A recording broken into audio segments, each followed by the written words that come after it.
All right, glad you're with us. I got to tell you, these are trying and chilling times, and it's kind of now wherever I go, people are like, what are we going to do?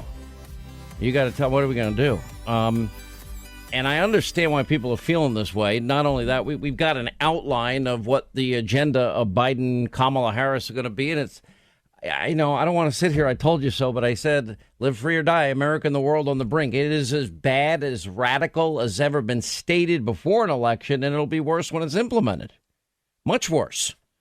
I mean, this whole cancel, silence, shut down culture is getting insane. I can't even believe that this is the America we're now emerging into, but it is. You know, the UK Independent today, editors, publishing agents, authors have all signed up to a letter in the hundreds demanding that their industry, the publishing industry, deny Donald Trump the publication of any post-presidential memoir. Letter titled, "No Book Deal for Traitors."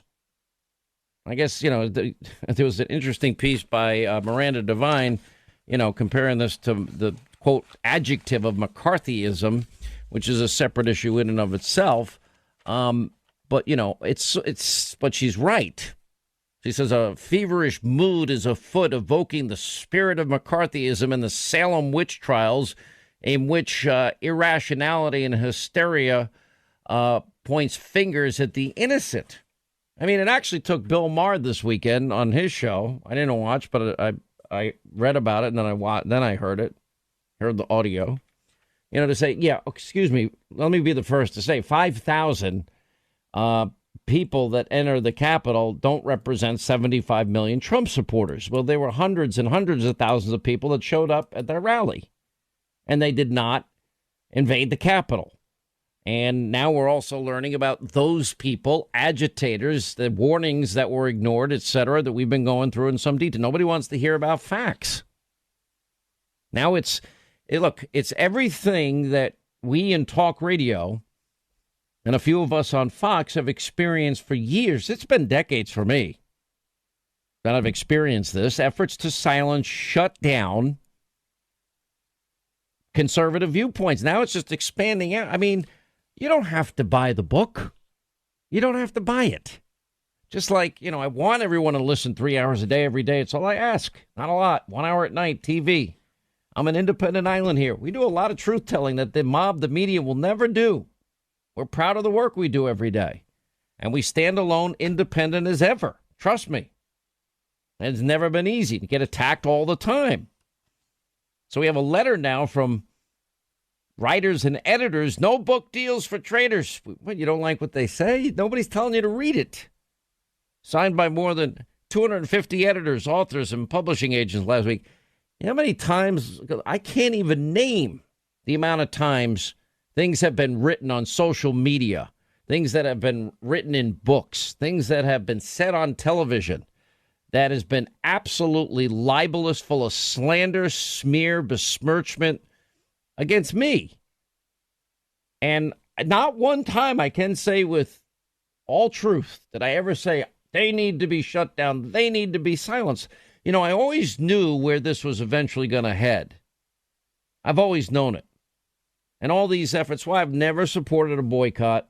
A boycott's just a roundabout way of, you know, if you make a show financially impossible for any show to make money because you demonize it, you take a word, a sentence, a phrase, or an opinion that you don't like, and you pressure advertisers, don't go on that show. I mean, it's the same thing as for silencing speech. There's a fortune that has been spent to shut down conservative talk radio hosts and a few of us on the Fox News channel. I've lived through this, and I'm like, I find it chilling to me. And now cancel culture is now at a point where you got writers and editors of all people. You know, and it's not unlike what we see at college campuses, is it? It's really not. You can see it everywhere. Michael Barone had an interesting piece on this, too. Fears for the future of freedom of speech. I'm like, yeah, there's a lot of fears. Now, you don't have to agree. I've never agreed or even liked Bill Maher. But it wasn't liberals that wanted him canceled from politically incorrect. It wasn't conservatives, rather. It was liberals. It was conservative voices that stood up and said, no, don't cancel it. People don't want to watch it. Don't watch it. And even at times when there were conservatives that wanted to silence Howard Stern, why? If you don't like it, you don't have to listen. And he was, probably smart. I mean, best movies ever made going to Sirius XM. Financial reasons, but more importantly, got people off his back. Because then if you wanted the service, you have to pay for it. And people did. And people want that filter. You got people over there at the biggest lying network, fake news, CNN, literally trying to get hosts fired because they don't like what the opinions are, totally oblivious to all the lies they told about Russia and Ukraine and all the vitriol and hate that they spew every day against any and all things Donald Trump. We've seen this on college campuses for a long time, all around the country. They don't even want conservatives to speak. Harvard didn't want last year any Trump administration officials to have the right to speak. Now Harvard is circulating a petition signed by thousands that they want to take away the degrees of conservatives like Ted Cruz, Kayleigh McEnany. They got degrees from Harvard. This is nuts. Anyway, this is modern statism, authoritarianism, liberalism, and it's manifesting itself in way after way. It wasn't enough that social media platforms shut down the president and shut down conservative voices. Now they got to go join together and shut down their competitors. I think Parler's back up. I don't know for sure. I heard it was. I read somewhere it was. I don't even use this stuff because it just drives me insane. Even high-profile figures like Michelle Obama took the lead in urging the permanent ban of Donald Trump on Twitter. With all due respect, I mean, Barack and Michelle Obama were friends with the Reverend Jeremiah Wright, the Church of GD America that they went to for 2 decades. Nobody ever said they shouldn't be allowed to go listen to Reverend Wright. They hung out and started Barack's political career in the home of unrepentant domestic terrorists Bill Ayers and Bernardine Dohrn. Did anyone forget that part? I don't know any conservative that said they should be shut down, canceled, and silenced and not get a book deal. You got, this Andrew Yang guy is calling for cable news channels to be required to give the appropriate alternate viewpoint. Well, that would be 99% of the media, Andrew. That slants solidly to the left. We are the few other voices out there. I mean, Twitter, Facebook, Apple, Google, big tech giants. I mean, what they did to Parler is unbelievable to me. There was a teacher, I forget what school it was, I think it was in the Rust Belt, and some college did not rightly condemn what had happened at the Capitol because they didn't know. They'd been out of pocket. Fire that teacher.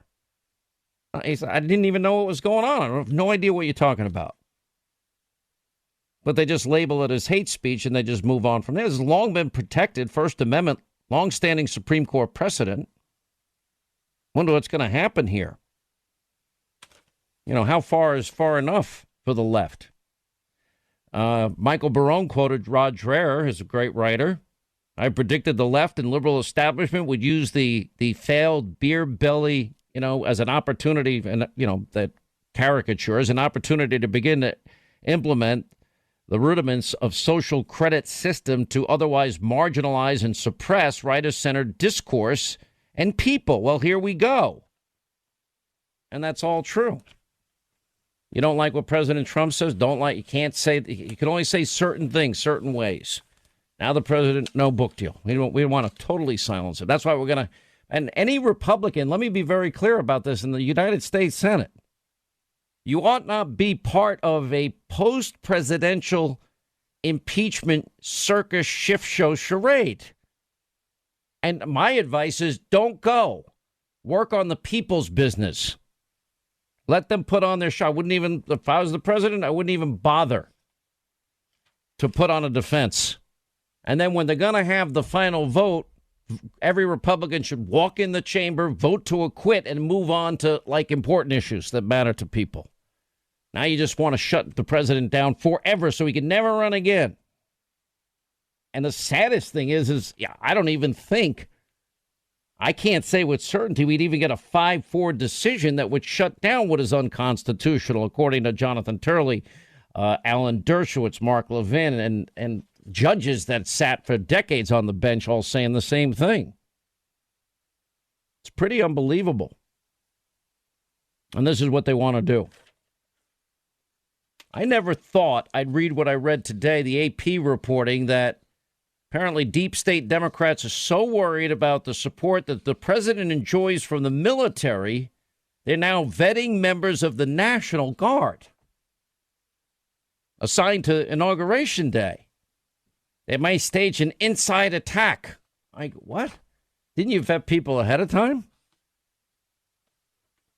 You got one Democratic congressman saying Trump voting white males in the National Guard pose a threat to Biden's inauguration.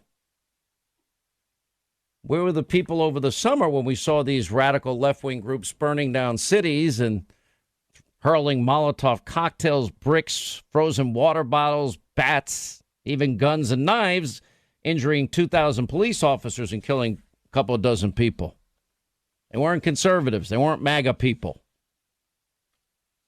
And, now, I thought this was a joke last week when Project Veritas, they have new tape out today, when they found this tape of the NPR lawyer saying, we ought to empower the Department of Homeland Security to take children away from their parents so we can send them to re-education camps so they can watch PBS all day. Didn't sound like he was kidding. Katie Couric attacking anybody that disagrees with her, Republicans in Congress, the president. How are we going to really almost deprogram these people who have signed up for the cult of Trump? What is this now? Are you or have you ever been a supporter of Donald Trump? Let's play Katie Couric.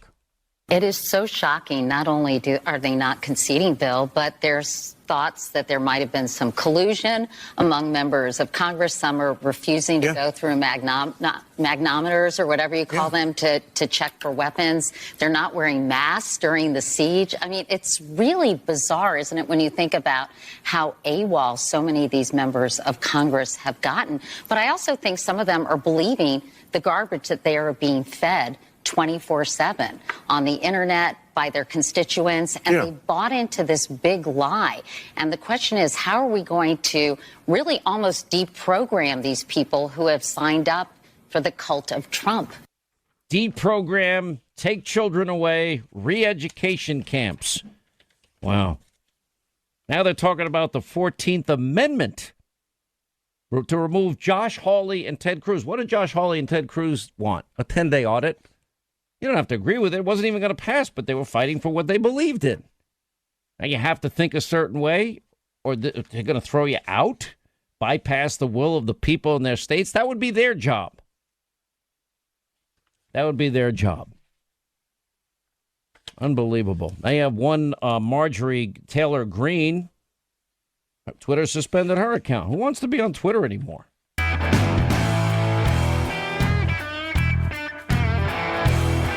Vet the National Guard. They may be Trump supporters in there. Where was the passion this summer to stop the violence and the burning and the looting and the rioting and arson and everything else? Unbelievable. NPR attorney, we need the government to take your children and send them to re-education NPR camps. Katie Couric, we got to learn to deprogram those who signed up for the cult of Trump. Joe Manchin, he wants to consider removing Josh Hawley and Ted Cruz under the 14th Amendment.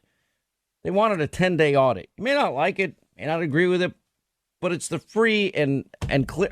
I thought America was about debating these issues. Unbelievable. Never mind in 2017, I didn't hear all the people that opposed Trump's election and the electors then. No, he didn't say a word. Such hypocrisy. It's just unbelievable. Unbelievable. Then you got anybody who doesn't have the right views thrown off Twitter. While we're at it, we'll all unite as big tech companies and we'll silence all the competition for Twitter. You got squad member Presley, Congresswoman Presley, Congress members who didn't wear face masks are committing chemical warfare. Unbelievable. You know, AOC erupting. Far left Democrats say Trump voters have drank the poison of white supremacy. Sounds like Don Lemon last week. Demanding taxpayer dollars to de-radicalize white supremacists. Their world will never exist. If you believe that every Trump supporter is a white supremacist, then they can't exist anymore, even though the whole premise of it is false. It's pretty unbelievable. Pretty unbelievable. These are scary times. I'm telling you. By the way, Rand Paul had a dire warning about the future of the Republican Party if the Senate Republicans go along with this charade post-impeachment trial of Donald Trump. Yeah, that's the end of the Republican Party. I agree with him.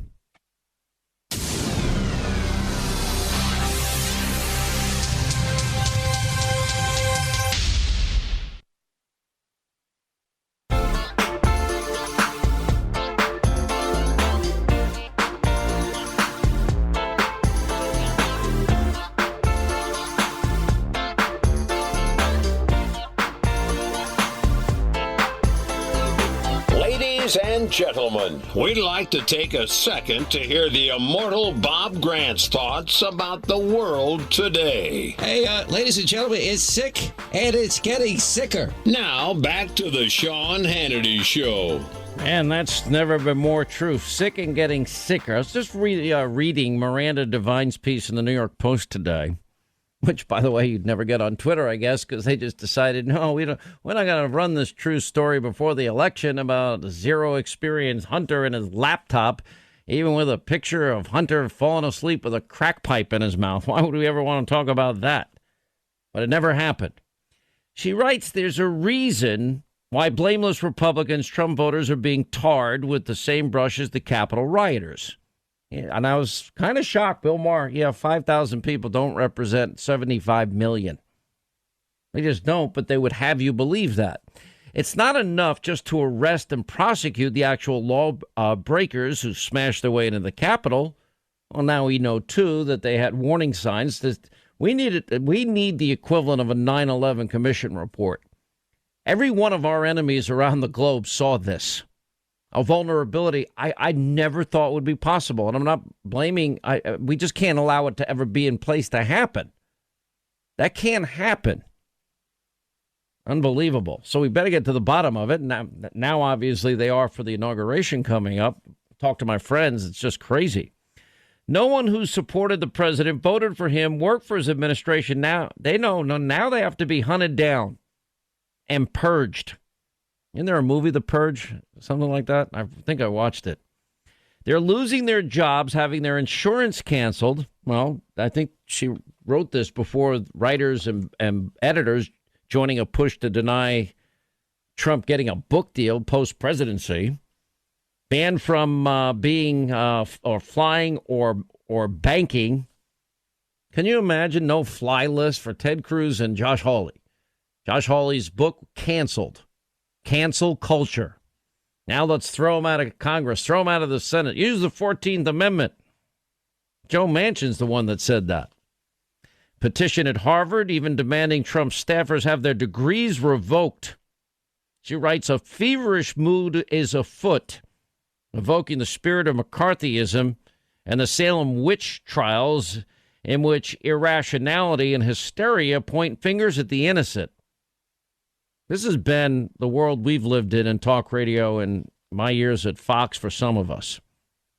It's not just an emotional overreaction to the frightening events of January 6th. It's a deliberate tactic designed to intimidate conservatives and silence their protests when the Biden administration radically remakes the country as it's promised to do from day one. And by the way, everything I told you they're going to do, they've already now confirmed they're going to do it. I told you they meant it. Democrats, their allies in corporate America, preemptively taking out the opposition because they know that their prescriptions don't work and are opposed by a majority of Americans. We're not a socialist left-wing country. They didn't win that argument. That I can tell you. Can already see opposition growing in this country. Everything that they're outlining, which I'll get to in a second, is more frightening than the previous one. They'll have control of both houses. They'll have one-party rule, stacking the Supreme Court. D.C. statehood seems to be on track, and it's just the tip of the iceberg. Dismantling border protection, tip of the iceberg. They're going to give amnesty to millions of people, tip of the iceberg. And we'll talk about the caravan here in a minute that's coming our way. Even if Biden delays his promised implementation of immigration reform, he signaled his intent. Caravans of hopeful souls in search of a better life already are on the move in Honduras, what the Washington Post likes to call a super spreader event. Now, in light of COVID, would it be fair if somebody's coming from another country to make sure that they don't have COVID? Just a thought. Would that be terrible? These H.R. 1 reforms of Nancy Pelosi are just downright scary. Now they want to bake in mail-in balloting, same-day registration, weekend voter ID, if any requirements, early voting. They want to, Nancy Pelosi's all in H.R. 1. That's the first item, agenda item. Bake in all the COVID changes on elections. No voter ID, limited voter ID, very weak ID requirements, early voting in perpetuity. Might as well start voting now. Unbelievable. She writes, Miranda Devine does, the aim is to entrench the election rule changes made under cover of COVID last year, which benefited the Democrats, led so many Americans to lose faith in the elections, and ultimately fed the environment we're now living in. By the way, I guess she'll be canceled, too. She can't have this opinion. It's, what you call pouring fuel on a fire. Pelosi has added statehood for D.C. to a progressive wish list. And as she says, look, people are afraid. You do know that they really want to shut us down. She's right. What do you think the whole effort to silence the president on Twitter, now silence any book deal he might have, any future he may have? What do you think the post-impeachment trial shift show would be all about? Crackdown on free speech, big tech. It's not enough that they just ban conservatives they don't like or ban the president because they don't like the speech. Now they're going to use it to go after use their power to shut down any potential alternative that people would choose to use. Guilty by association. Don Lemon, 74 million Americans voted for Donald Trump with the Ku Klux Klan and the Nazis. His comparison last week. Wow. Katie Couric, deprogramming. NPR lawyer. Re-education camps. Take the kids away. You had corporate America. Now they better follow the message, too.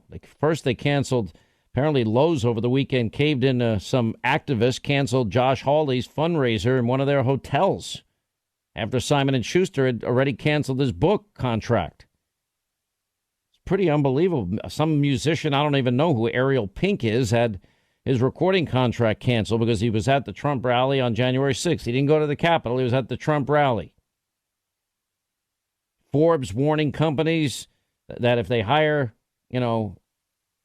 Trump officials, Kayleigh McEnany, Kellyanne Conway, they will be blacklisted. Jack Dorsey, tip of the iceberg. We have new tape out today. 14th Amendment, Ted Cruz and Josh Hawley's. Joe Biden comparing those two senators to Nazi propagandist Joseph Goebbels. Unbelievable. You better think the same way. Now, with all that said, you would think, well, probably now people that supported the president, no. 93% of Republicans would vote for him today. And I do believe Rand Paul is right. If the Senate Republicans, if they go along with this post-election impeachment trial shift show, that's it. That's probably the Republican Party will fracture. It will splinter. And I don't think I don't know how they get back on track. 800-941-SEAN is our number. I don't think Mitch McConnell really cares. He just got reelected. What does he care? They don't seem to care. Where's Peter? I thought that Joe Biden wanted to unite us, comparing Republican senators to Joseph Goebbels is not exactly uniting. Truth doesn't matter. Now, what is this in pursuit of? Why is it all? Because they don't want opposition voices to their agenda item. Biden article today on The Blaze to sign a dozen executive orders day one in office. Reverse Trump's travel ban, rejoin the Paris agreements.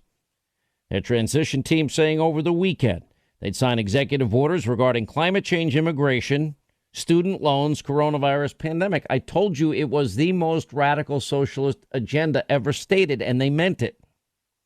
Memo goes out from Biden Chief of Staff Ron Klain. 10-day plan of action. Memo to the new White House staff. Biden's administration would address 4 overlapping compounding crises. The COVID crisis, the economic crisis, the climate crisis, the racial equality crisis, all crises. By the way, Joe Biden said there wouldn't be a miracle. Well, we have a vaccine. Thank you, Operation Warp Speed and Donald Trump. But everything basically that he said. Now, day one, he's going to sign the Paris Accord agreement. Well, now, why is that a bad idea? That's a bad idea because it puts burdens on American business and energy and manufacturing that China won't have to buy into for, 10, 20 years. They're viewed as in this deal as a developing country. Meanwhile, they're the biggest polluters on the planet. And you're not going to convince me that they're a developing country either. Then, of course, Joe Biden wants to cancel the Keystone XL pipeline permit on day one. By the way, if you work in the Keystone XL pipeline, and you have a high-paying, what you thought would be a career job in energy, you can forget it. Your plans just got erased, just like they want to erase voices they hate and disagree with. Then we got the travel ban. We're not going to have any travel bans. You come from Libya, Somalia, Syria, Yemen, North Korea. Is there going to be any vetting of people that come into the country at all? He's going to have his, what they're calling a groundbreaking legislative agenda. Oh, I bet. Including amnesty for an estimated 11 million illegal immigrants residing in the U.S. Then they're going to have the 100-day mask mandate. How are they going to pay for all this? They're going to pause repayment on and interest on any student loans. That's going to lead to free money. Why was I stupid enough to pay off my student loan? It took me 10 years. I paid it all off. Cancel the Keystone XL pipeline. Shale producers lock in future sales as oil prices rise. Yeah, of course. They're taking advantage of the oil market's rally. Well, let me tell you what's happening. We're now at the point where energy independent for the first time in 75 years. Let me tell you who's doing backflips and celebrating today. That would be the hostile actor from the hostile regime of Russia, that hostile actor being Vladimir Putin, because now he gets to provide all the natural gas to all of Europe. God forbid if he has a fit one day and decides to turn off the spigot. And what's going to happen? They're going to make Russia's economy strong and great again. China's now building pipelines. What would they care if Joe Biden's stupid enough to go along with the Paris Climate Accords? We're not the big polluters that China is, or Russia. We haven't needed oil from the Middle East. Now we're going to have to import oil again. What do you think that's going to do to the prices? Supply, demand, crisscross dictate the price. And if we take ourselves out of the production business, which will kill off hundreds of thousands of high-paying career jobs for Americans, well, that means that there'll be less production. That allows hostile regimes and nations towards us to take advantage, fill the void, and create also geopolitical alliances we probably can't even imagine today. That's how bad this is. There was a Fox piece that came out that made me laugh. Los Angeles Times ran a headline Sunday, "Make America California Again." That's Biden's plan. Like, great. Tax you into oblivion. And, of course, screw everything up and take. This isn't going to end well for the country. Have a whole chapter in Live Free or Die. Socialism and its history of failure. But this is their 10-day plan. That's only the beginning of this whole thing. Biden transition officials tell the migrant caravans, this I found interesting. Now is not the time to come. The situation at the border is not going to be transformed overnight.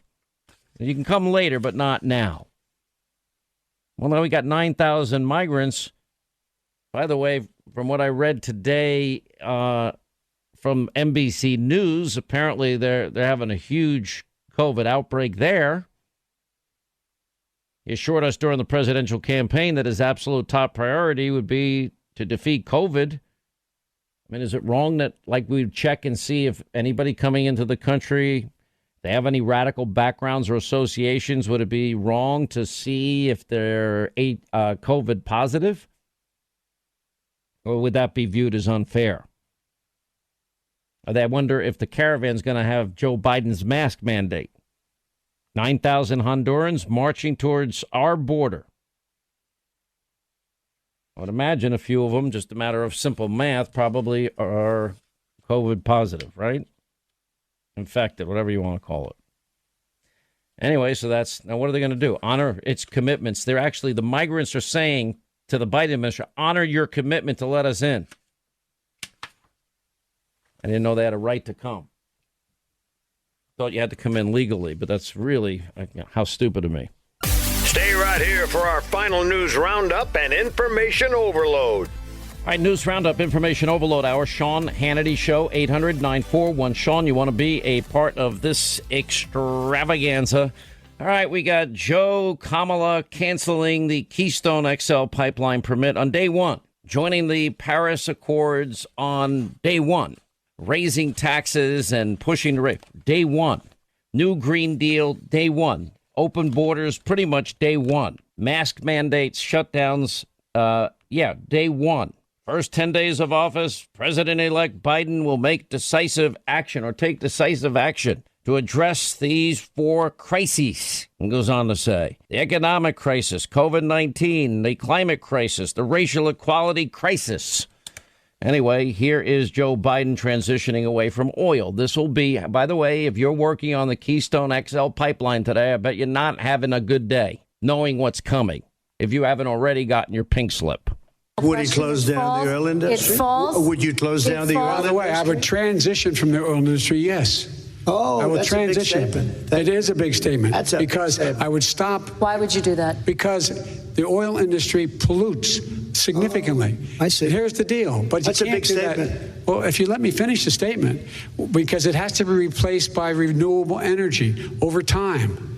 And I'd stop giving to the oil industry. I'd stop giving them federal subsidies. You won't give federal subsidies to the gas. To solar and wind. Yeah. Why are we giving it to oil industry? We actually do give it to solar and wind. We And have that's one maybe the final biggest question. statement in terms of business. That's the biggest statement. Okay. Because We have basically one what he's final saying question, is he is Mr. going to President. destroy the oil industry.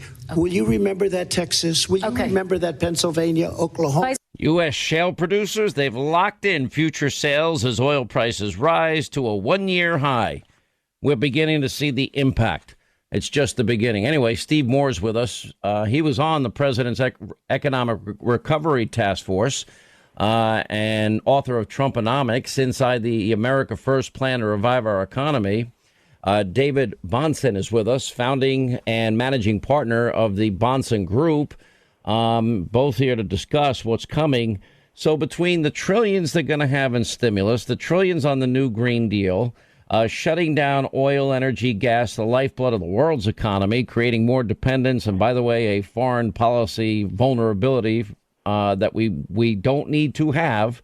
Steve Moore, how bad, how south will this go, and how fast? Add shutdowns to it on top of it. Well, Sean, I think I warned about 3 or 4 or 5 months ago on your show that anyone who thinks that Joe Biden is going to be a moderate president should have their head examined, because this is not a moderate president. This is a far-left agenda that Joe Biden has put forward.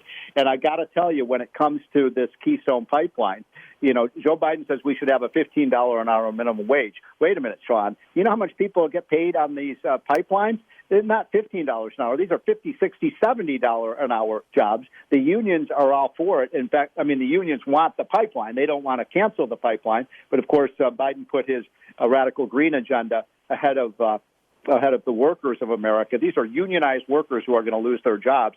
And incidentally, I got to tell you one more thing, Sean, because this has not really been reported much by the media.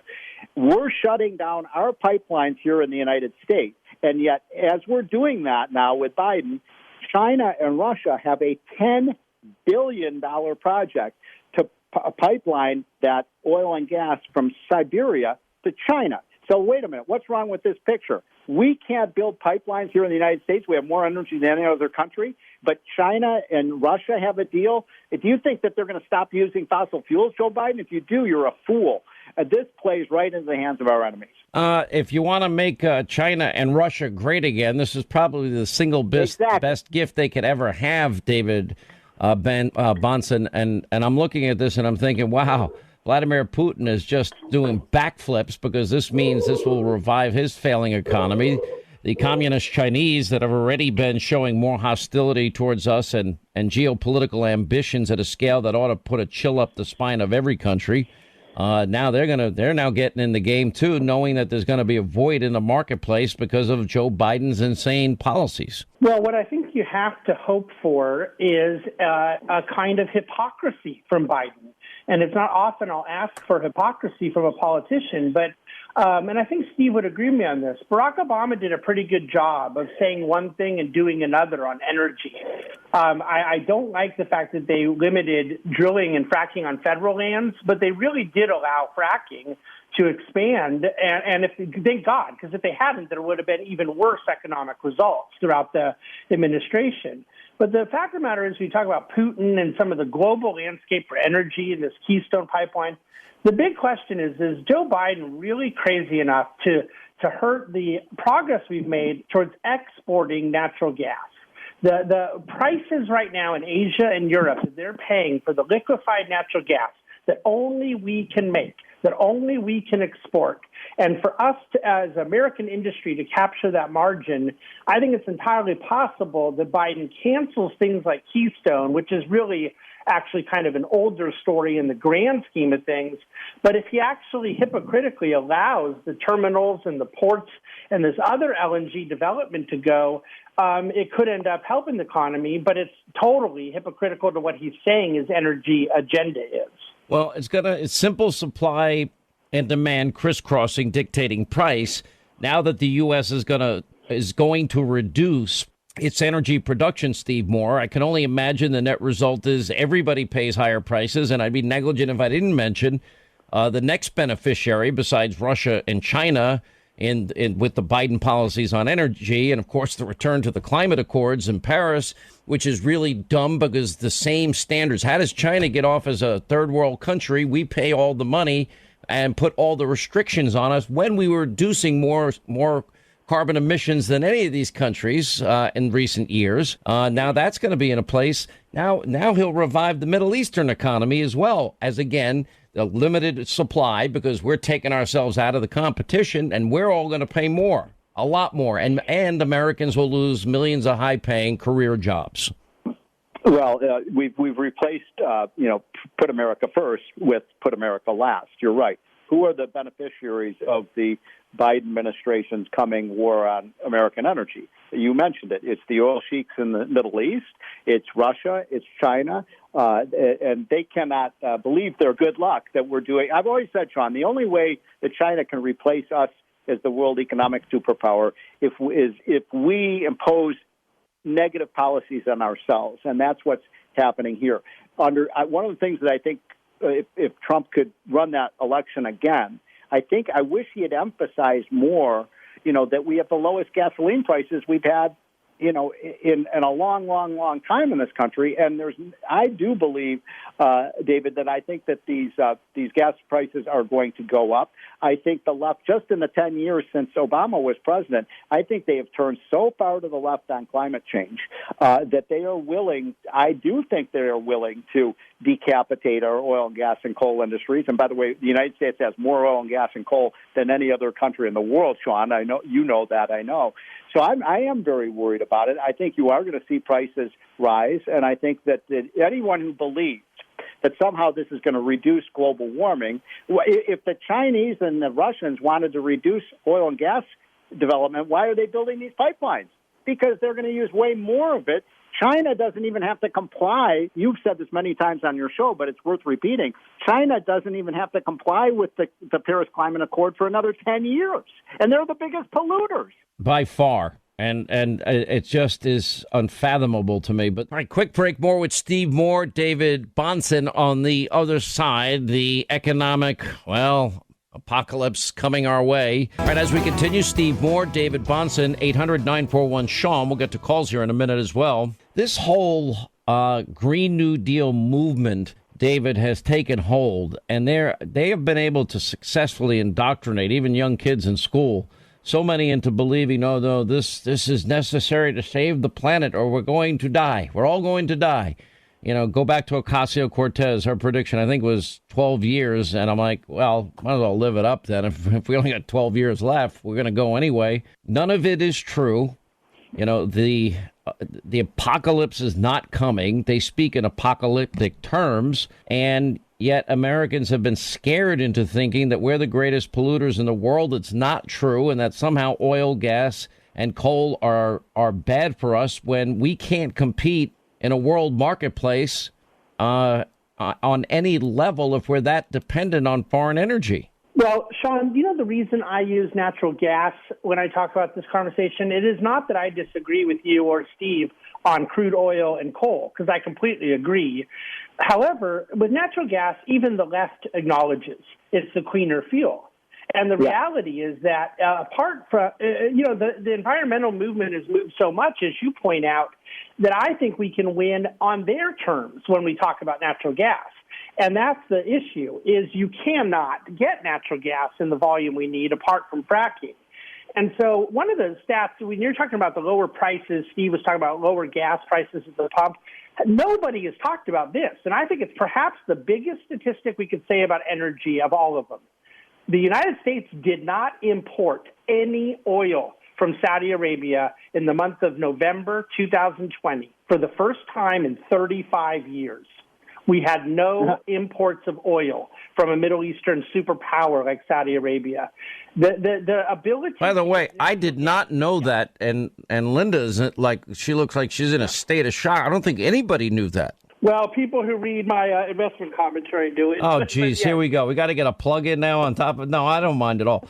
But in all seriousness, I did not know that is an amazing accomplishment. But we reached energy independence, David. That's why. That's exactly right. And I think that when you look to the cleaner alternatives for burning going forward, for how we're going to heat homes and how we're going to generate electricity, natural gas has been the great solution. Now, of course, we are burning crude oil in a far cleaner way than ever, and carbon emissions are much lower, and the apocalyptic testimony of the left has been severely undermined by the COVID year where 99% of their predictions did not come true.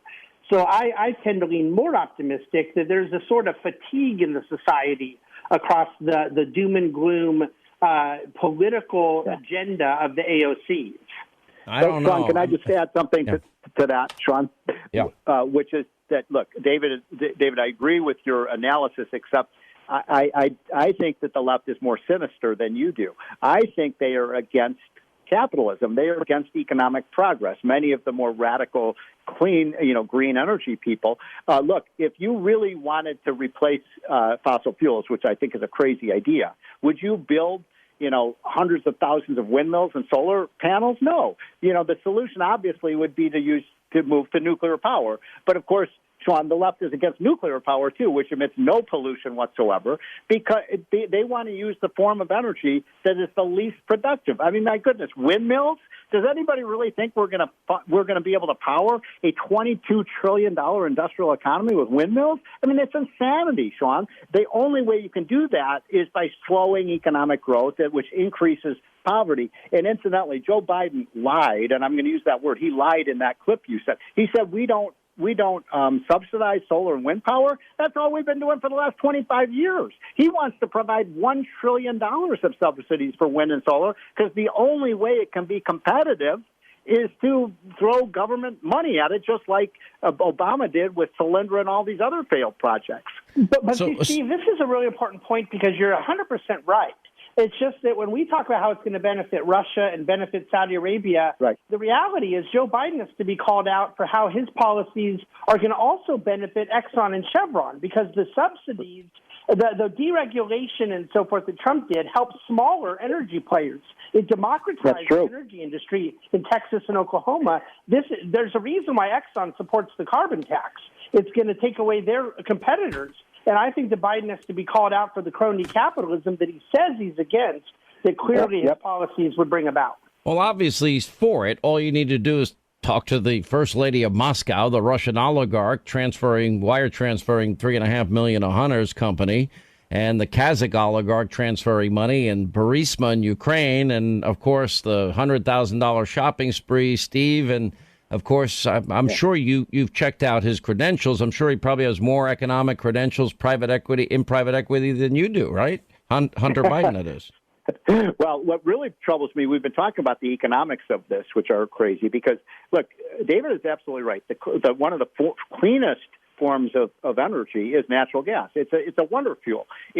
It is abundant, it's made in America, it's efficient, it's cheap, and it's clean burning. So you would think the environmentalists would be in favor of natural gas, but they are against it. Now, if we shut down our pipelines and we can't transport our natural gas, guess where Europe has to get its natural gas from, Sean? From Russia.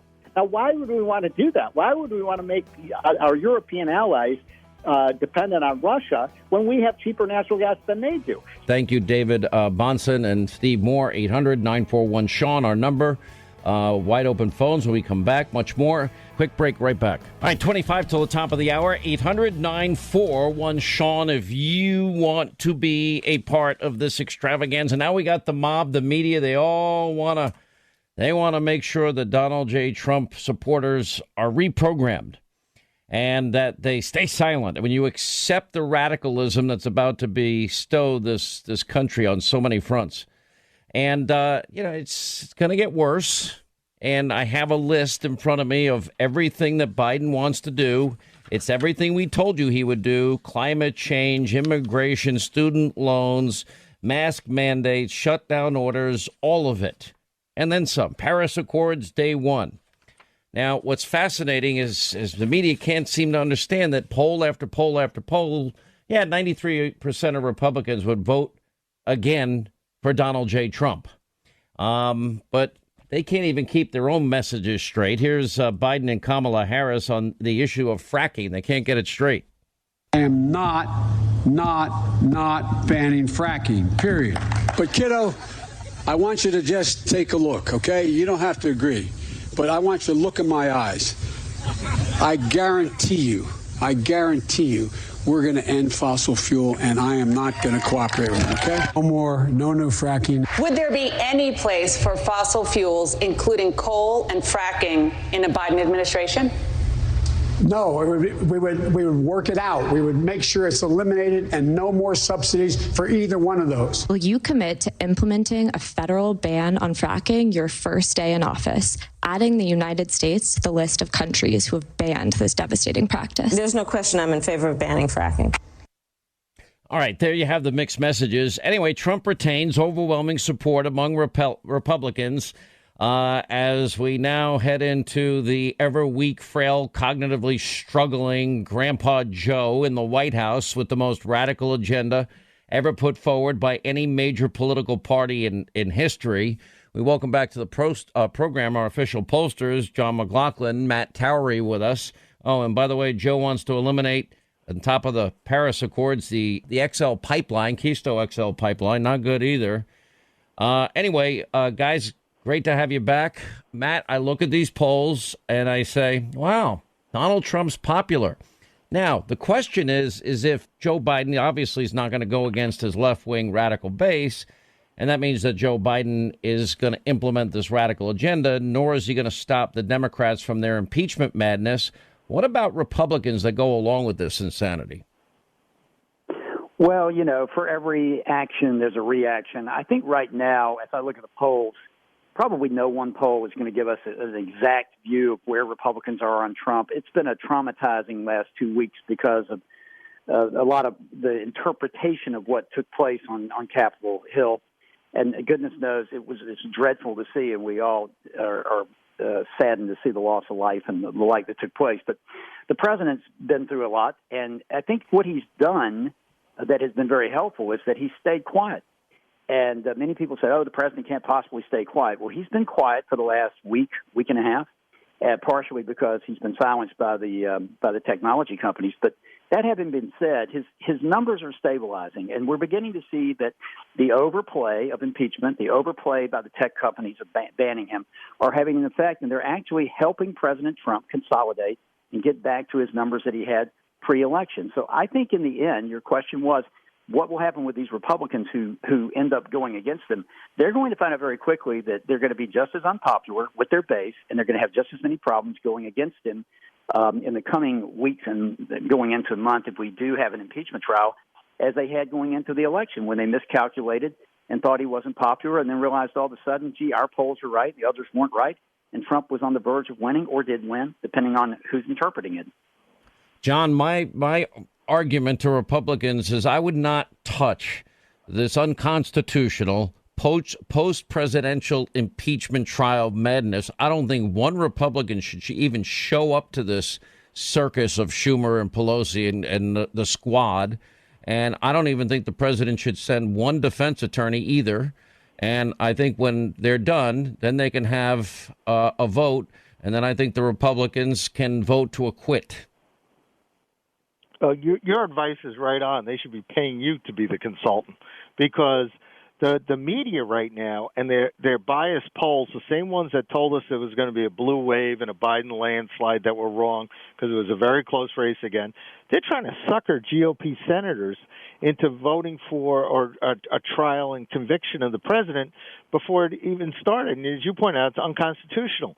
And it would be suicide, because we did that battleground survey for the Save America PAC last week. 80% of Trump voters are less likely to vote for any Republican who voted for impeachment. 76% of Republicans are less likely to vote for any Republican who voted for impeachment. And 74% of all voters said that Pelosi and the Democrats are doing this just to prevent Donald Trump from running again. And they're sandbagging it with a lot of bad media polls. I mean, the Pew poll that said the president's job approval was only at 29%, they only had 30% Trump voters in the poll. It was 47% on Election Day nationally, and we won the popular vote in the battleground states, so they're trying to sandbag them with bad polls. And like the NBC poll over the weekend, only 27% Republican. We had 36% in the media exit polls on November 3rd. So the president's approval rating is more like the Rasmussen poll, where it's 48%, and our poll had 49%, and the Republicans are about to make a grave error if they go along with this totally political impeachment.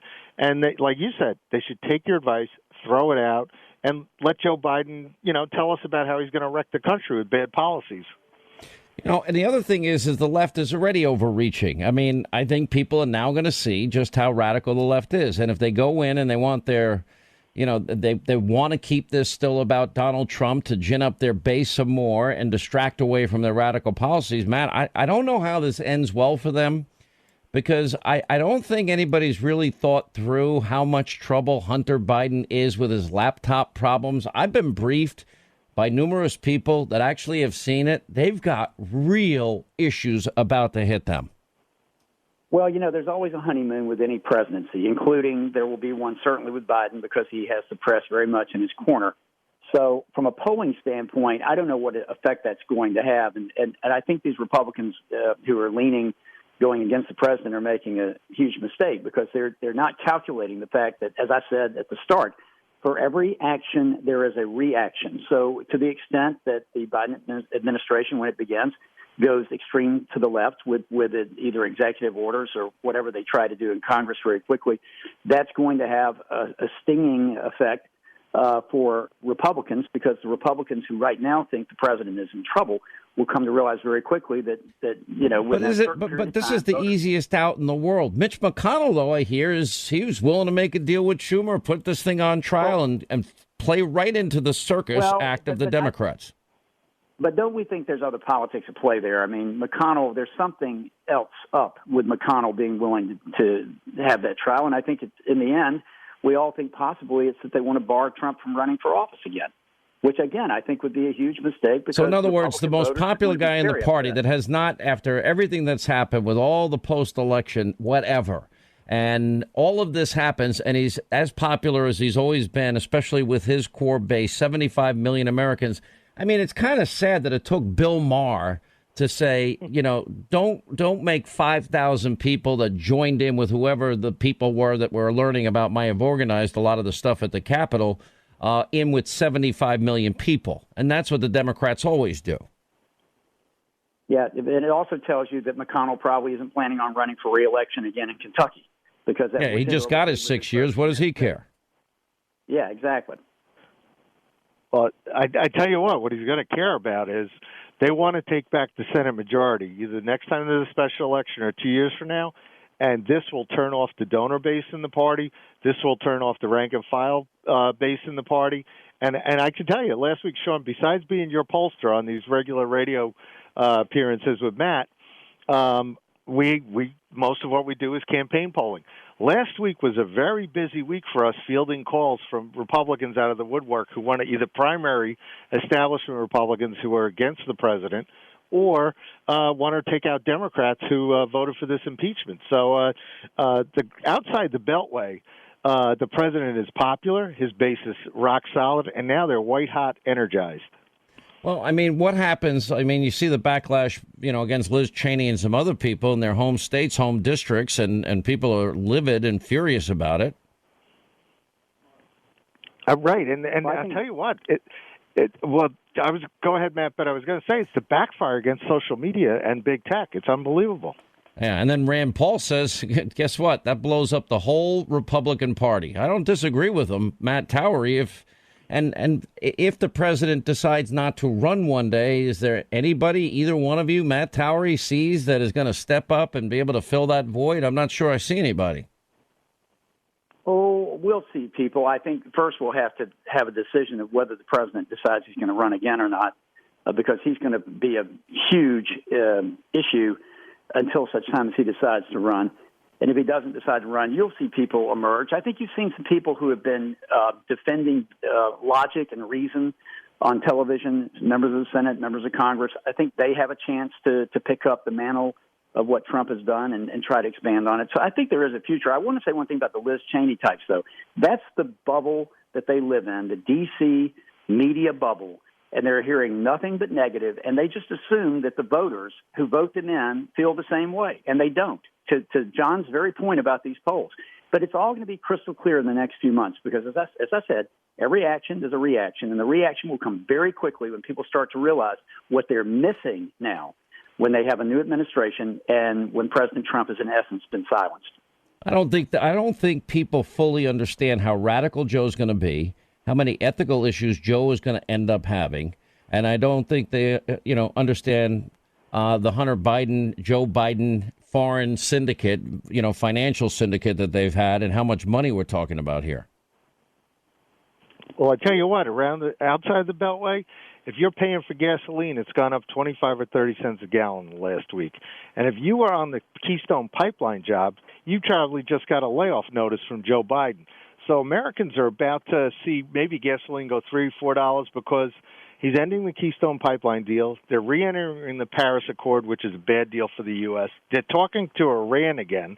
I mean, they're going to cost us, millions of dollars and millions of jobs if he keeps going the way he's going. And the spending in this new stimulus plan, it's a bailout for a lot of states and local governments, et cetera. It's going to lower the value of the dollar. So, we're going to end up paying prices for this, in our daily lives. America's going to learn what real socialism is. And that's where I think they overreach, as they always do. And Matt Tower, I just don't see them, I just see nothing but long-standing overreach that will result in predictable failure because these policies have been tried again and again and again, and they just never work. Well, and they're going to be amplified this time, so we're going to get a chance to see an amplified reaction. I want to say one thing, Sean. This caravan we have headed towards the U.S. right now will be the first big test of the Biden administration because if you let this group into the U.S., then you got the issue of the COVID response, which, of course, the COVID response has been, everybody has to be masked up and locked down and the like. So this is going to be a very difficult decision for the Biden administration to deal with, because if they let everyone in, they violate their COVID position. If they don't let them in, they violate the statements they've made about letting folks into the United States and changing our immigration policy. Very interesting and symbolic to begin this new administration. All right, we got time for one quick call here as we say hi to David. He's in the great state of South Carolina. David, hi. How are you? Glad you called. Hey, well, thank you for having me. I'm a long-time listener and first-time caller. I had something that I thought about I'd like to discuss with you or have you think about, using the power and influence of your office to have Mark Levin defend President Trump in the impeachment trial. It's a thought I had, and who it's a great thought. Do I think he's going to do it or be able to do it based on his work, his day job? I don't think so, but there's no more brilliant constitutional attorney than Mark. And, it's people like Jonathan Turley. It's people like Mark Levin. It's people like Alan Dershowitz. I mean, most former federal judges and people that had served on the bench, they all say the same thing, that this post-presidency constitutional shift show that they want to put on is garbage. I take the position, don't show up. Don't defend anything. Republicans ought not show up. Let them have their witch hunt, and they can go out and tell the American people what they're working on in terms of our economy, our future, national defense, COVID response, getting the vaccine to as many people as want it as possible. The Trump vaccine, not the Biden vaccine.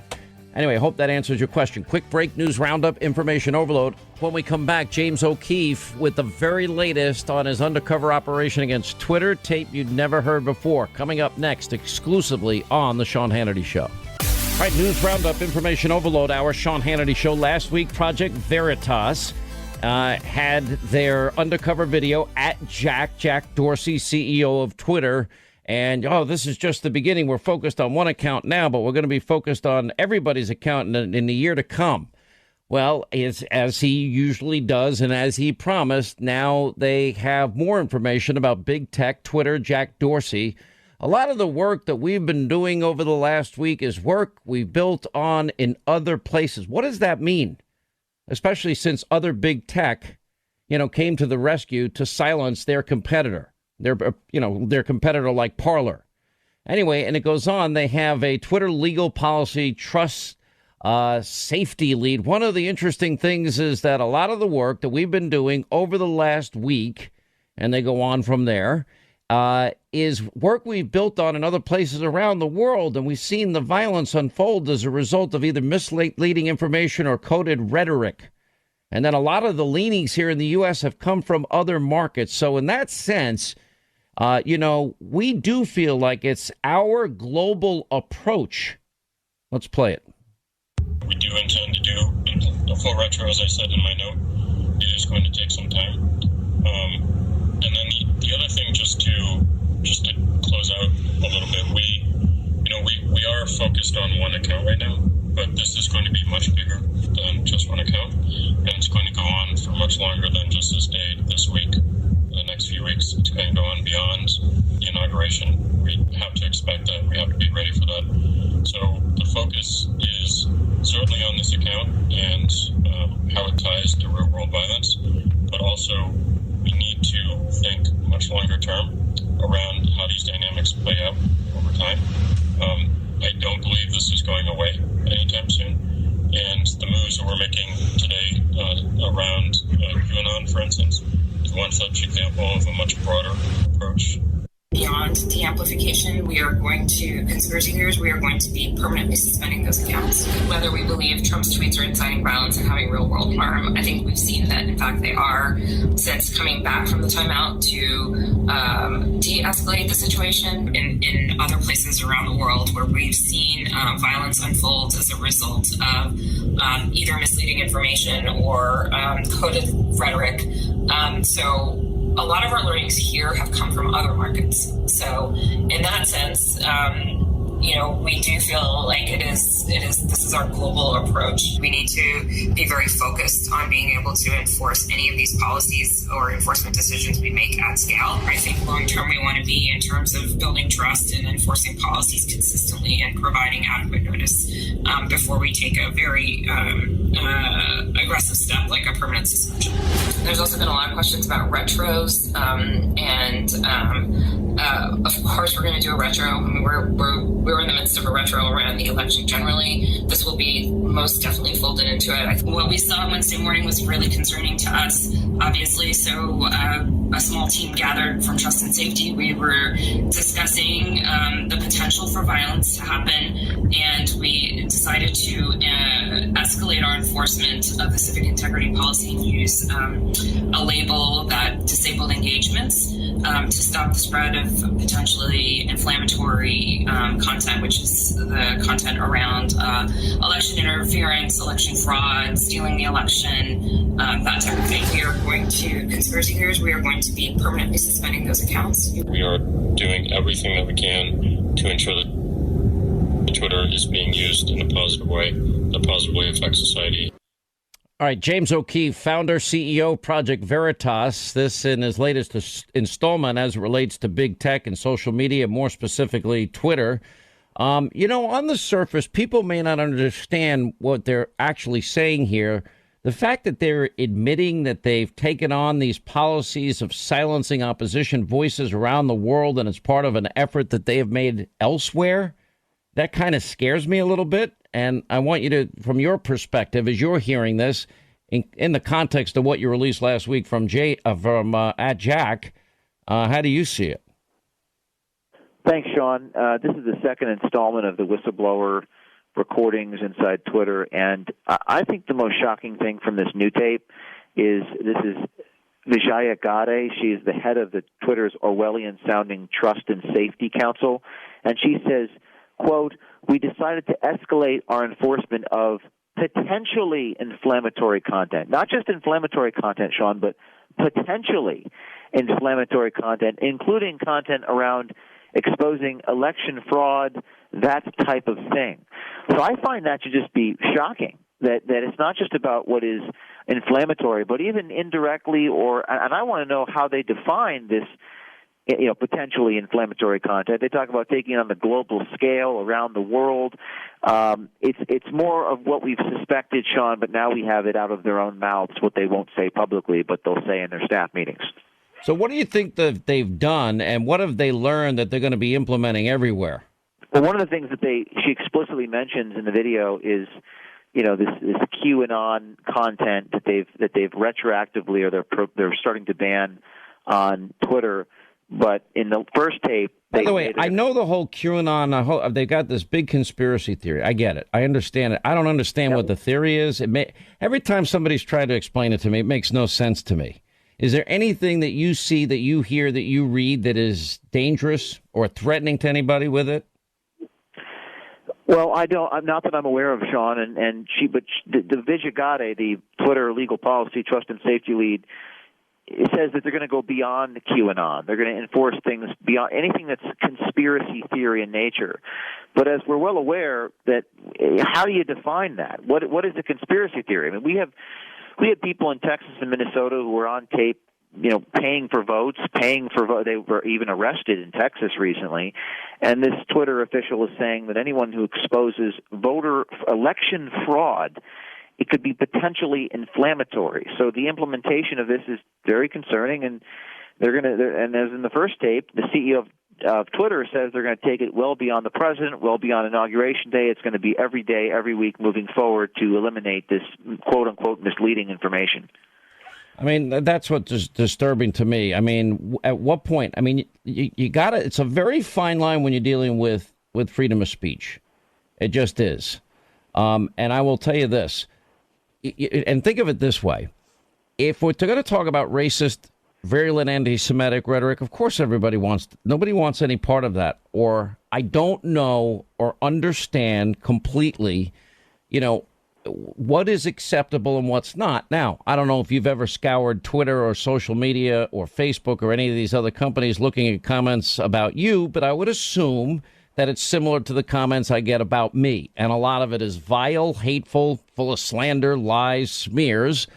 But I never once in my life, James O'Keefe, ever thought that maybe I'd want to shut these people down and shut them up and silence them.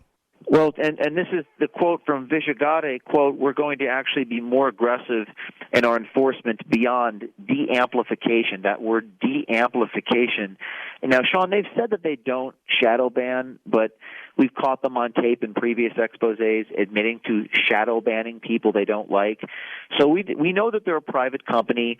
We know that they're, the First Amendment doesn't apply to Twitter exactly, but we just want them to be honest. We just want them to tell the truth to the people about what they're doing. So this is the first time we've heard this word, I think, de-amplification, come out of the vice president's mouth. And it's kind of an admission that they're going to be more aggressive in the shadow banning, deboosting accounts they don't like, going well beyond the QAnon accounts that they purged from Twitter last week. You've all seen your Twitter followers go down by 10% or 15%. But how they define this is critical, and it's great that this whistleblower has come forward and give us all this tape. You got a statement from Twitter last week, Sean. You aired that on your program. It'll be interesting to see how they respond today. It's amazing. It's how common it is when you have people, literally talking about re-education camps and how do you deprogram Trump supporters. I mean, they're literally saying this, and it's a lot of people on the left saying it. Yeah, I mean, they're saying things that we've all suspected to be the case. You saw last week Veritas released that tape showing the PBS lead lawyer saying that they're going to kids away from their Republican parents. DHS is going to take the lead. It's very Orwellian, straight out of 1984, what Vijagade is doing. Even the whole Trust and Safety Council label is Orwellian. But they're clearly going to go on a massive censorship campaign. This is their future policy. Jack Dorsey, the CEO of Twitter, is currently vacationing in French Polynesia, which is where this was recorded. He's meditating every day. Is that true? Yes, we believe in a yurt in French Polynesia. He's on vacation, and he did this emergency staff meeting on January the 8th. His employees, on this recording, he's almost apologetic to them. They're demanding more censorship. If anything, Jack Dorsey is probably more First Amendment than all of his staff, which are begging him to be more aggressive. But this Vijagade individual takes a very important role in the censorship, again, emphasizing de-amplification, quote-unquote, potentially inflammatory content. Not inflammatory content, but what could probably be that content around election fraud. Sean, I don't know who's going to be doing any journalism anymore aside from, in citizens. Not that you can't depend upon NBC News and CNN, so it really depends upon the independent people, precisely the people that Twitter are going to be censoring. All right. Is there more coming tomorrow, more coming this week? There's always more coming. I think, as I said to you on TV, there's always more coming, of course. There are tips at protonmail.com. Everyone send us your tips. We got a dozen insiders working with us right now. All right. James O'Keefe, CEO, founder of Project Veritas, 800-941-SEAN if you want to be a part of the program. Wide open phones when we get back. All right. As promised, let's get to our busy telephones here. 800-941-SEAN, our number. Debbie is in North Carolina. Debbie, hi. How are you? Glad you called. How are you, Sean? Thank you for taking my call. I had just had a few really quick things I wanted to pass along as my own thoughts as an American citizen. First of all, please pray for the president, pray for the nation. We are in very tumultuous times, and I just feel like this is the greatest crime that was ever perpetrated against the American people, to have an election like this stolen from us. The second thing I'd like to ask is that everybody pressure their state legislatures to have clean elections from now on going forward. We've got to be able to have faith, trust, integrity, confidence in election and election results. End of sentence. And I think what we all learned here is, well, partisan observers didn't observe. Wisconsin's law, Michigan's laws were ignored. Pennsylvania's Constitution was ignored. The consent agreement in Georgia was horrible. And I think it's an equal justice issue myself. And with that said, it's going to be up now to the state legislators to get moving. And the idea that we're just going to wait and forget about it and then say, oh, how are things for the next election when that election comes up? It's too late at that point. And if it's not the top priority of every state, I mean, we've proven we can fix things when they go wrong, right? In Florida, look at Florida, 2016, they fixed it. And we had no problems in Florida at all. No Broward County, no Palm Beach County problems this year. So I just think it's pretty simple to me. All right, 800-941-SEAN. It should be a top priority. Ethan in Louisiana. Ethan, hi. How are you? Oh, thank you for having me, Sean. It's good to talk to you. If I may, I'd like for you to declassify this irregularity in my mind, being in the position that you are. Constitutionally, how can a candidate such as Joe Biden be sworn in as president of the United States under a Bible, knowing that he was not legally or legitimately elected by the American people? Biden was casted as the winner because the news media, including Fox News and the other liberal outlets, declared him the winner. But legally, it was President Donald Trump who won with over 75+ million votes. And you see, liberals hear you say this, and they can't explain. They're like, oh, their heads are going to explode. Now, it's not in terms of if you look at the American people in polls and Republicans and many independents, about 30% of independents in a poll I saw this weekend, and even fairly decent side considering of Democrats don't think we had election integrity. And for all the reasons that I just laid out and the reasons, me following the law of Wisconsin, the law of Michigan, the Constitution of the United States, the Constitution of Pennsylvania, and this idiotic consent decree, two varying standards on signature verification in Georgia, for example. And then look at Nancy Pelosi. Nancy Pelosi is now, she's got her agenda, and as part of it, what she's sneaking in is, they want to keep the new COVID standards in place. In other words, more mail-in balloting, because they know it works in their favor. If that's the case and Republicans don't step up nationally and on the state level, then Republicans could probably kiss it goodbye. I don't see how they could win another election. I just don't. You don't have, voter ID, simple thing, right? Well, yeah, I mean, under constitutional law, how can the people of the United States accept Joe Biden as the legal president, quote unquote? Well, a lot of people do. I mean, and that's the reality of Wednesday. And, it's, but the president hasn't lost any support. And I think that there's going to be, you're going to see a nexus here. And the nexus is going to end up being the radicalism of Joe and liberal Democrats. I think there's going to be a lot of controversy surrounding Joe and his, foreign financial corruption syndicate. Hunter, a lot of trouble probably coming down the road, coupled with what we might finally ever get out from the Durham report, coupled by, all this radicalism. It's the American people are not a radically left socialist country. They're not going to respond the way Democrats think they will. Anyway, I hope that answers your question. 800-941-SEAN, our toll-free telephone number. You want to be a part of the program. Your call's coming up straight ahead. All right, 25 to the top of the hour. Many people, by the way, maybe some of you that don't always get a chance to listen, or at least in real time, to the program, maybe you check out our podcast on Hannity.com. Maybe you're joining us today, the Martin Luther King Jr. holiday.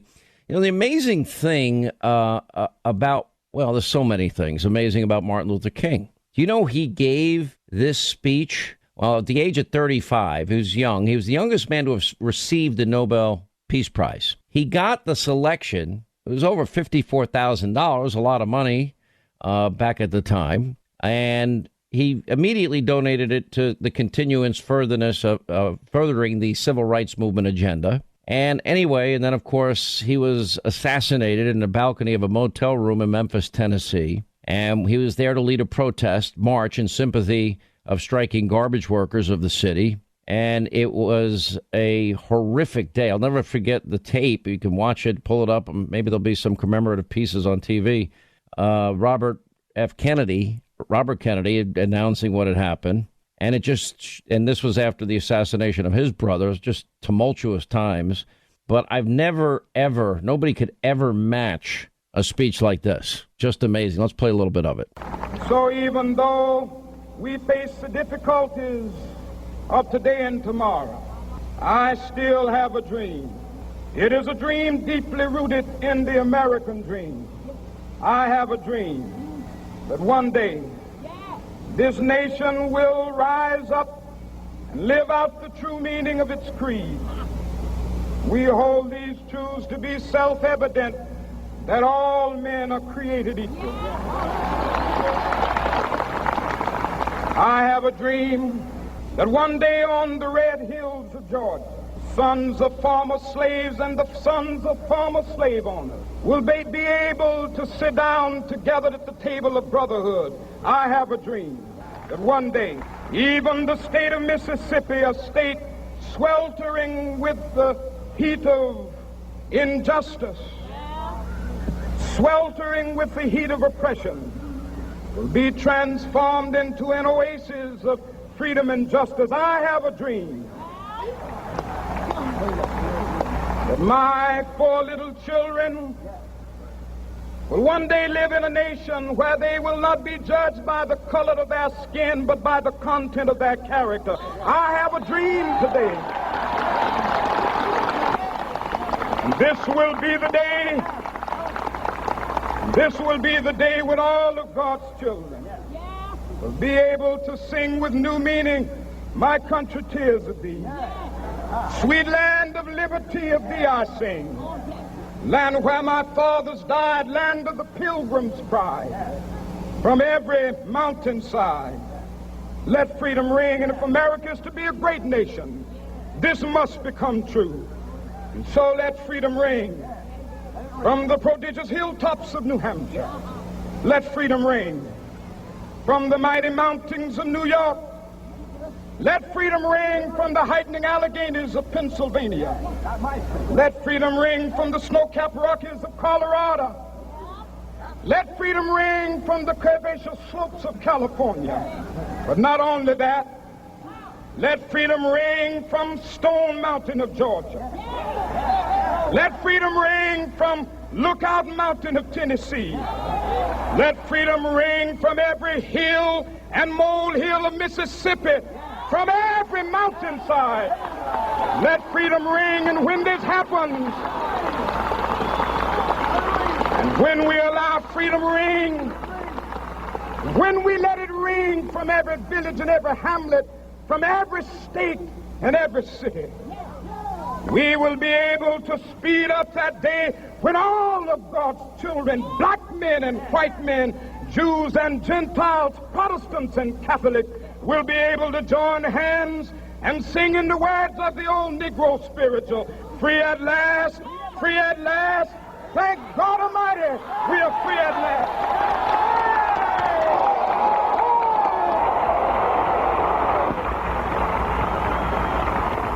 All right, that's MLK. I have a dream. Don't we all have a dream? I hope so. We need one now. Big time AJ, Houston, Texas. What's going on, baby? How are you? Big time Sean Hannity. Hey, what's going on? You know, by the way, I have a lot of family moving down to Houston, Texas, around where you are. Well, tell them to come on down because we open and ready to rock and roll. We ain't going to let them liberal Democrats destroy us like they destroying everything else. And they talk about China being the bad guys. What about them Democrats that's in that White House and some of them Republicans that ain't fighting for we the people? I mean, what we saw in the last 8 months, I've never heard nobody talk about it. The Democrats didn't say nothing. And then look at all the barbed wire they got going around. You know I ramble. They got the barbed wire going around the White House and around Washington. And what about them other cities that people lost their businesses, their lives and everything? Why they didn't do the same thing for them cities? Because of the Democrat governors didn't want that to happen. Now, everybody should see what's going on, Sean. Look at the double standard we watching. They protecting that, but they didn't protect the people. Didn't they take an oath, Sean, to take care of the people? Or what was the oath for? I mean, this is Martin Luther King turning in his grave. I don't want to hear another word about what Martin Luther King said from the Democrat Party because they just went against everything he stood for. Even Kennedy. The Democrats wouldn't have Kennedy and a regime or whatever you want to call it because he didn't stand for what they doing now. I mean, look at, why would you shut the pipeline? Why would you shut the jobs down? What is these people trying to do, Sean? Would somebody tell the media to do their job, Sean? You know the media I'm talking about. You know who I'm talking about. Hey, AJ, I'm like an island. There's a few of us on an island. There's not many of us in talk radio. There's a few of us on Fox. There's not many of us. What did I tell you during the whole Russia, Ukraine, all this 4 years psychotic rage and hatred? It's not just Trump they always hated. They hate we the people, the smelly Walmart shopping people, the irredeemable, deplorable people. That's really at the heart of it all. And now remember I wrote the book, AJ, it's America and the world on the brink. Here we are. Live free or die. And listen, what I'm saying to people is you can't leave the fight. You just can't. And I know some people get deflated. Some people aren't happy. I get it. I totally understand it. I'm human. I bleed. I'm not Spock. I feel the same things everyone else is feeling. And the frustration. I look at these policies as an unmitigated, predictable disaster for the country. And, our job is to be out there and provide a path, an alternative path to take the country in the future, the country we love. We don't have the luxury of just sitting back saying, "Oh, okay, we'll just that's it." We're not gonna keep fighting and battling for the principles that we know make America great. And then you just you stay in the political arena. You Trumpers ain't going nowhere, so they might as well forget it. We know they stole the election. Everybody know what happened. And we're going to stand strong, and I hope Trump's standing there, even though he might be gone for a few. We going to stand with him all the way, and we ain't going to clip the wings of the American way. If you have a different view, though, think about what you just said. When people, you can't even say that you believe there was corruption in the election without them now wanting to shut you down, completely silence you, and just erase you, cancel you, shut you up. Now, you could intelligently talk about the signature verification consent decree in Georgia. You can intelligently talk about the Pennsylvania Constitution and the law passed by legislators in the state. You can intelligently, like the Chief Justice of the Wisconsin Supreme Court, you could lay out how they did not follow election law in the state of Wisconsin. And that you could point all these things out. But no, most venues want to silence any opposition voices. Now they want re-education camps, and they want, how do we deprogram supporters of Donald Trump? I mean, you can't make this stuff up. Katie Couric attacking Republicans and the president. How are we really going to deprogram these people who have signed up for the cult of Trump? Are they not conceding, Bill, but there's thoughts that there might have been some collusion among members of Congress. Some are refusing to go through magnometers or whatever you call them to check for weapons. They're not wearing masks during the siege. I mean, it's really bizarre, isn't it, when you think about how AWOL so many of these members of Congress have gotten. But I also think some of them are believing the garbage that they are being fed 24/7 on the internet by their constituents, and they bought into this big lie. And the question is, how are we going to really almost deprogram these people who have signed up for the cult of Trump? What about the cult of socialism and radicalism?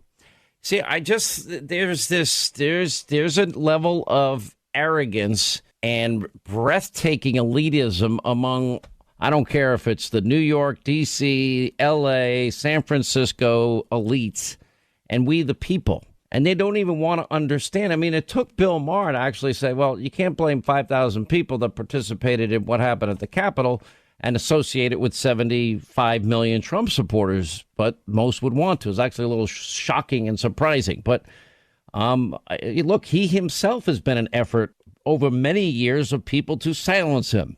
And it's not been the left that have stood up for him. It's been more conservatives. They doing our troops the same way, Sean. Yeah. The same way. This is crazy.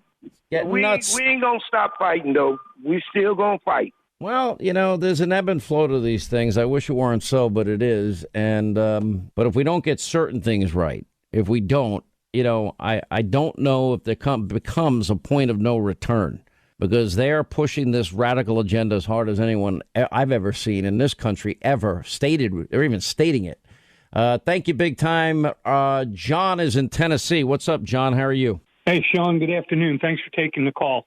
Thank you. Listen, Sean, I want to preface just by saying I'm a retired veteran, disabled veteran, and also a retired New York firefighter that just relocated to Tennessee. What a life of service. Thank you. Well, I appreciate it, but I say that as I lead into my question and wanting an opinion from you on something. For the past several months, we've heard yourself and several other personalities talk about how dangerous a Biden election is, and even more so how dangerous flipping the Senate is going to be for the future of this country. And now that that has taken place, what is on the mind of a lot of people is that we have no hope anymore. We know that the Democrats are going to try and pack the Supreme Court. They're going to try and flip Puerto Rico and D.C. into statehood, and they're going to try and give 11 million illegal aliens to vote overnight. What can we do? What's your opinion? What can we do? I know you've said that we need to be strong, we need to vote, but they're taking our rights away. They're also almost with H.R. 1. I mean, Pelosi's trying to bake in the coronavirus voting changes in perpetuity as well. I mean, look, you have two choices here. You just sit back and watch it deteriorate and do nothing, or you do everything you can do to help elect people that will have the backbone and the strength and the principles and the views that will make this a more perfect union and get us out of this mess that we're now in. Now, I can't guarantee success.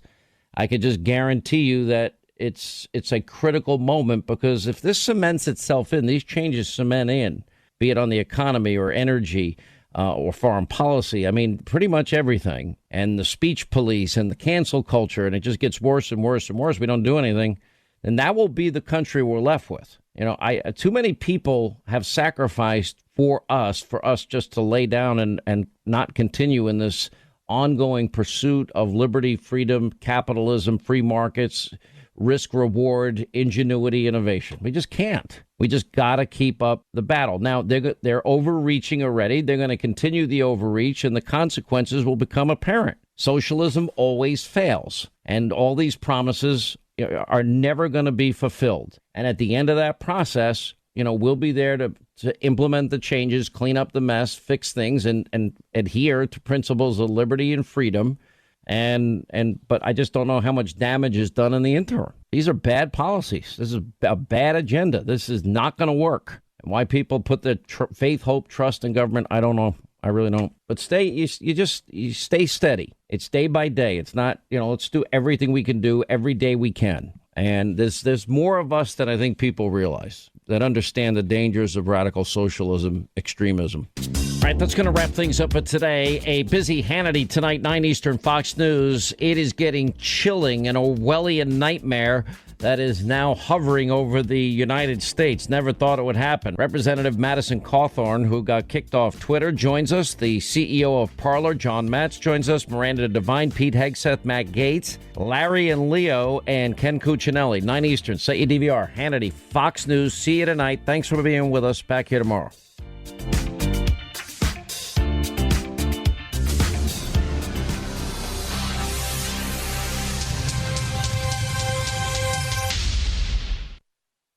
The Buck Sexton Podcast. We are on defense big time. And a lot of us got used to being on political offense for a few years, but the pendulum has swung far to the other side. Now, this is not a cause for despair. It's just a cause for looking at the reality and preparing for it, understanding who you trust, who you're alongside, and how we move forward together. The Buck Sexton Podcast. Get it for free daily on the iHeartRadio app, Apple Podcasts, or wherever you find your podcasts.